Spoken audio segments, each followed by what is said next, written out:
Fasten your seatbelts. It's going to be a bumpy night.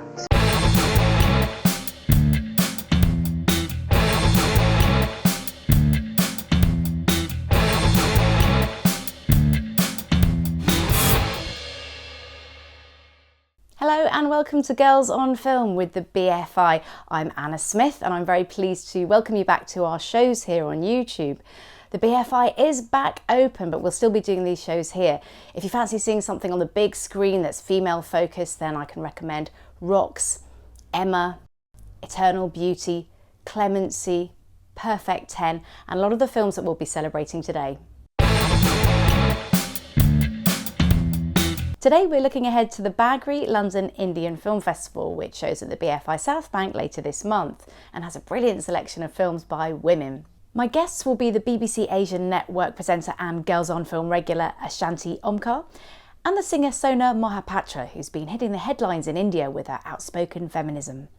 Her documentary, Shut Up Sona, is one of the highlights of the festival, which also includes an atmospheric sci-fi called Cargo, an American indie comedy called The Miseducation of Bindu, and finally, Breaking Barriers, The Casteless Collective, a great music documentary.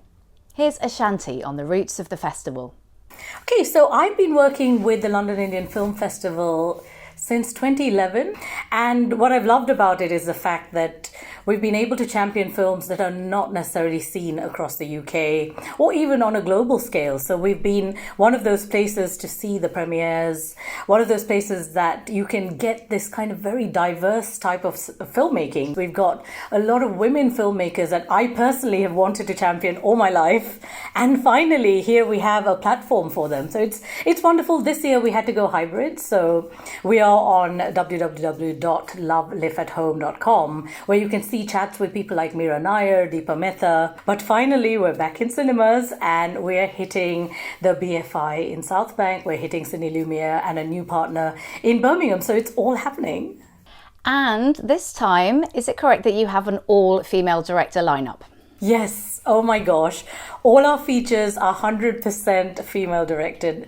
It's just my dream. It's like a dream has come true for me, and certainly such a diverse set of films as well. And female directors coming to fore, because we've had people like Leena Yadav with one of the most feminist films India has produced, Parched. In the past, she opened the festival a few years ago. So we've had people like that coming in, but we've always had a big mix of directors, and this time it is 100% female. So it's just wonderful to have these feature films at the festival. You've also got a film that's made by someone I'm a fan of, and it's an actress from Brick Lane. Sarah Gavron's film is fantastic, Tanisha Chatterjee. It's called Rome, Rome, Mine, correct? This is such an intriguing film. It had a really mystical quality, and also I thought there's a bit of armchair travel for those of us who haven't been able to go abroad recently. It really showcases Rome beautifully. But aside from all that and the lovely dream-like quality, I thought it had a lot to say about feminism and the patriarchy. Could you explain your response to it from that perspective? Totally. I think you and I saw it on the same day. We were given a very short span of time to watch this film, and Rome Romaine totally grabbed me because there was this beautifully slow-paced filmmaking. It's a love letter to Rome, and you see this brother going in search of his sister.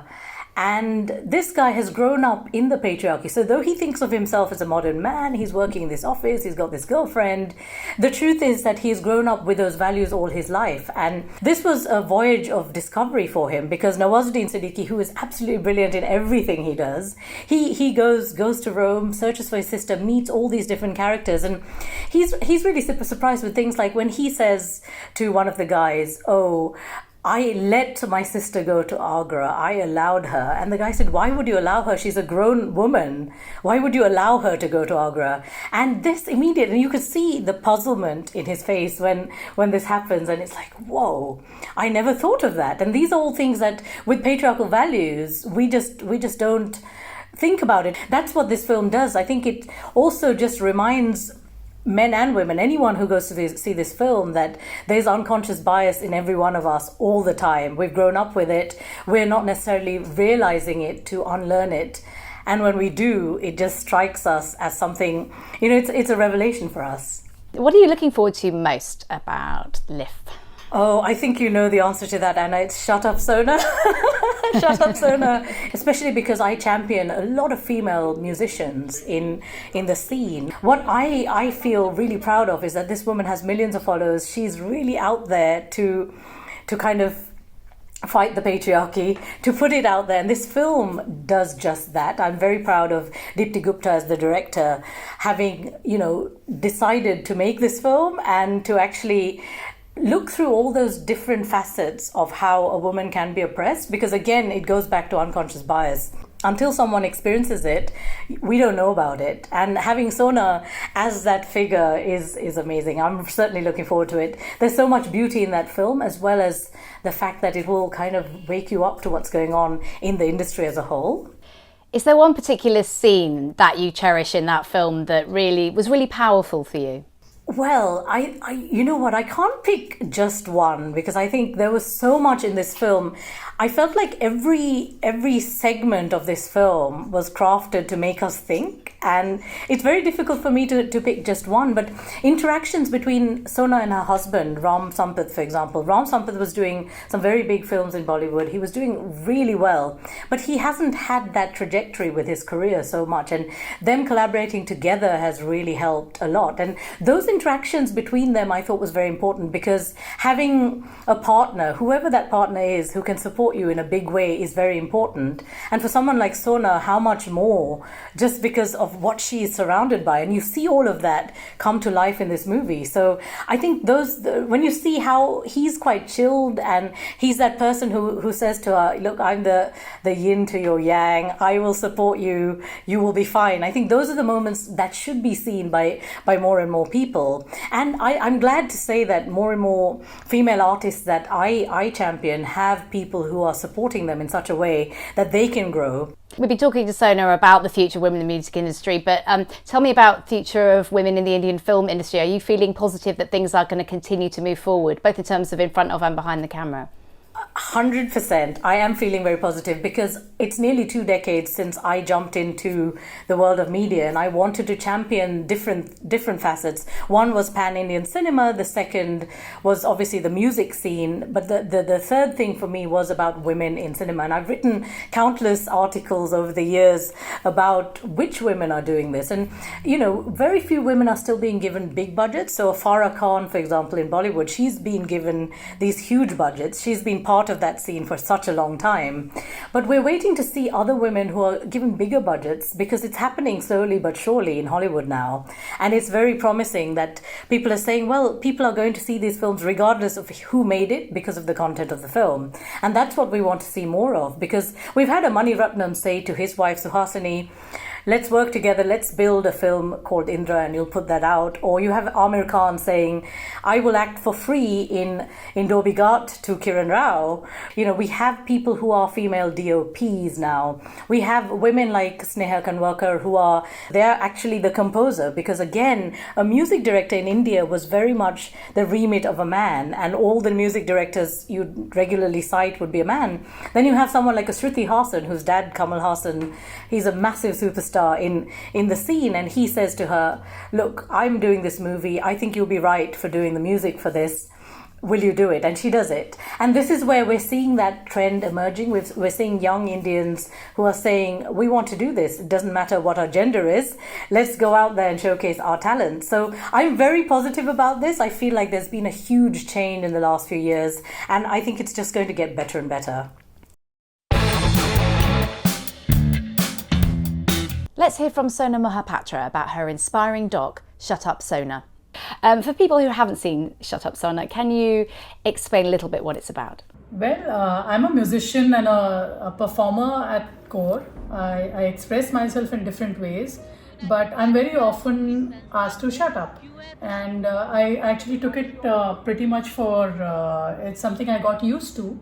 And I thought probably there is some part of me which felt that there's something wrong with me, because I have an innate need to always say things the way I see it, or call out things, or protest, or be upset and angry. And also I'm full of joy, because my music is full of joy.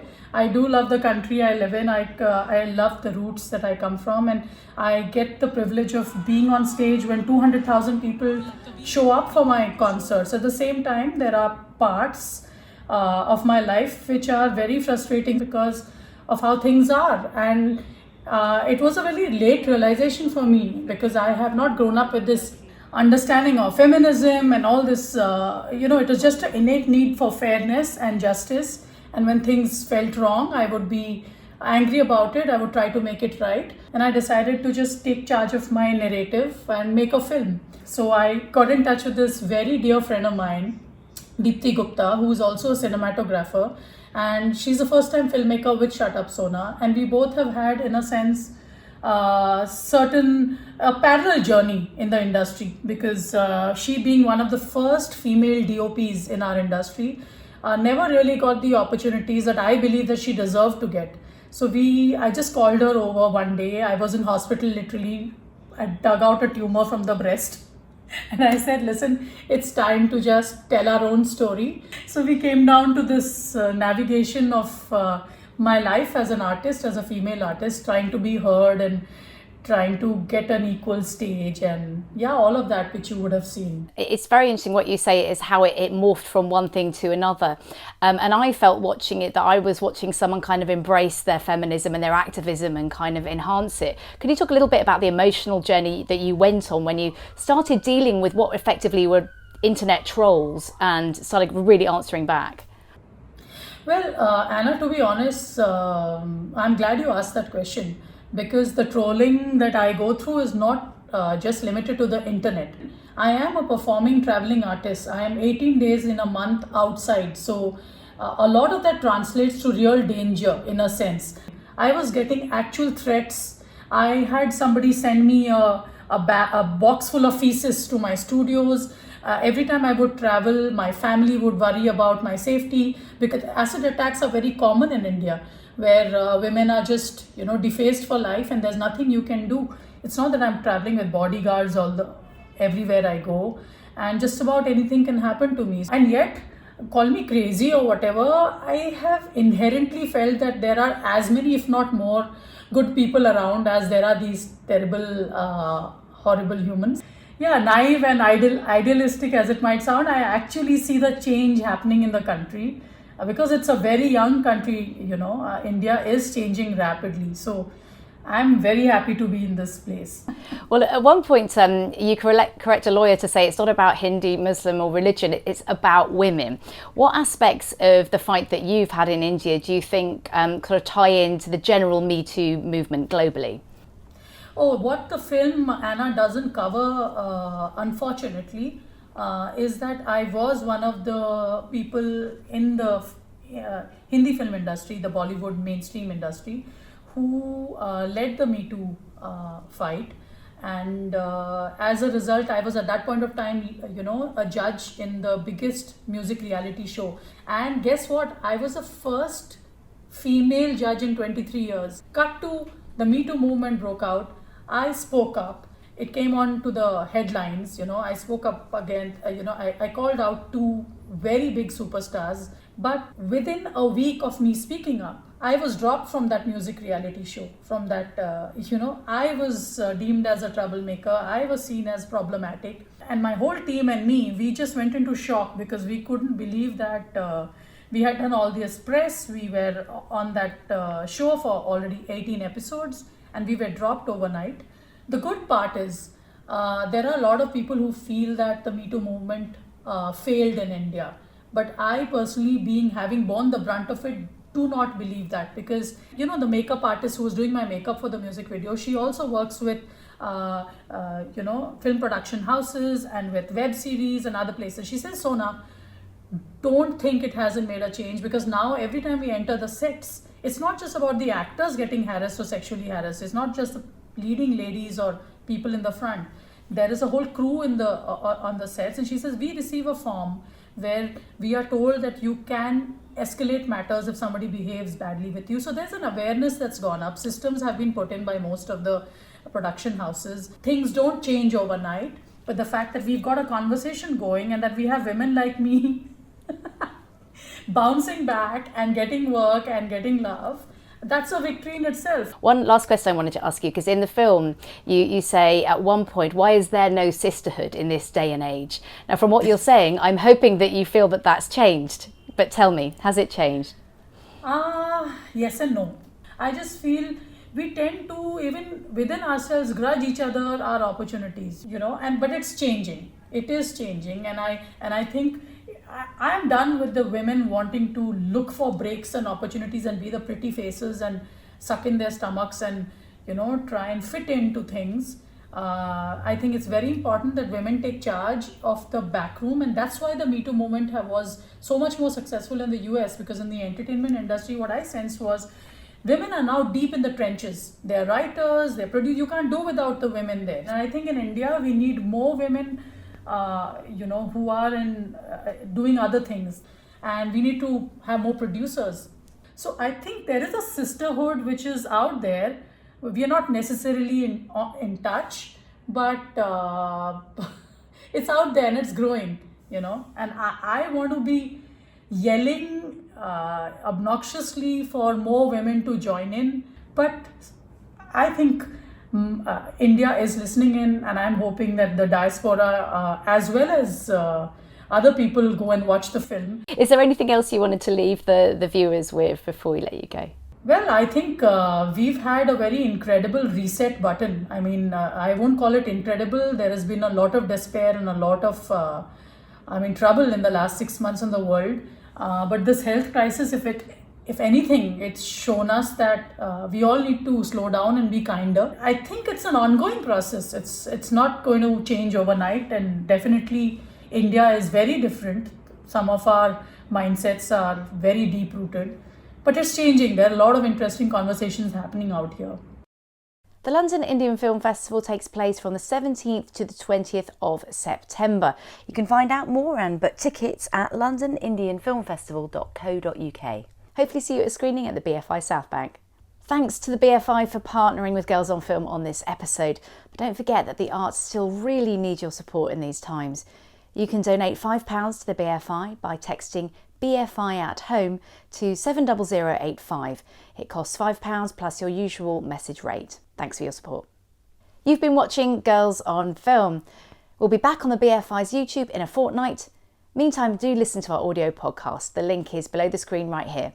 See you soon.